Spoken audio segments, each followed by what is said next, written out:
አንዳንድ ሰው አለ ቁጭ ብሎ መንፈሰ ጽልፈት ያደረበት መስሎ ሚሳደባል። ቁጭ ብሎ ይሳደባል። ዘር መርጦ ሃይማኖት መርጦ ቁጭ ብሎ ይሳደባል። ከጀርባው ምን አይነት ስትሬስ ህይወት እንዳላቸው መኖር እንደማይፈልጉ እናውቃለን። እና ያውቃለሁ ደስተኛ አይደላችሁ። መብሳሰል ይቻላል ሚዲያ ላይ ምናምን ጀግና መስላችሁ ምናምን። በዚህ ውስጥ ሰላም የለም።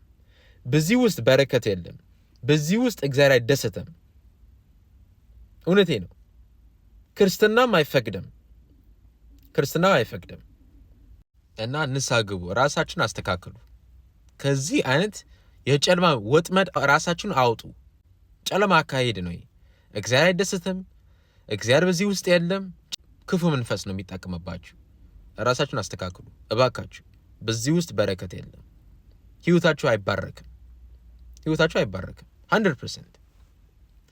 እና ይሄ ነገር መጥፋት አለበት። ሁለተኛ ደግሞ ሊቁ ቅዱስ ዮሐንስ አፈወርቅ በአራተኛ ክፍል ዘመን የነበረ አባት እነዚህ ብሎ ይናገራሉ። ወንድም ቦጭቀ ከበላክ በአነጋገር በአፍ ውፍ ስጋ አልበላም ብለ ብትናገር ጥቅም የለም። ጾም፣ ጸሎት፣ እነዚህ መንፈሳዊ ነገሮች የምታደርገው ሰው ስትሆን ነው።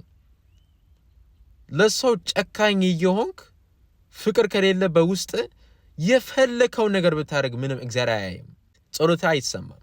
እውነቴ ነው። ራሳችሁን አስተካክሉ እባካችሁ።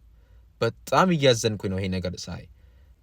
ለወደፊት ትውልድ እያስባችሁ ይሄ ነገር ማጥፋት አለባችሁ እባካችሁ።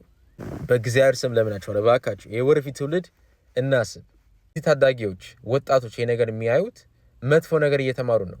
ሲያድጉ ምን አይነት ሰዎች እንደሚሆኑ ማሰብ እንችላለን። እና እባካችሁ በእግዚአብሔር ስም እለምናችኋለሁ፣ እማጽናችኋለሁ። ይሄ ነገር ማጥፋት አለብን እባካችሁ።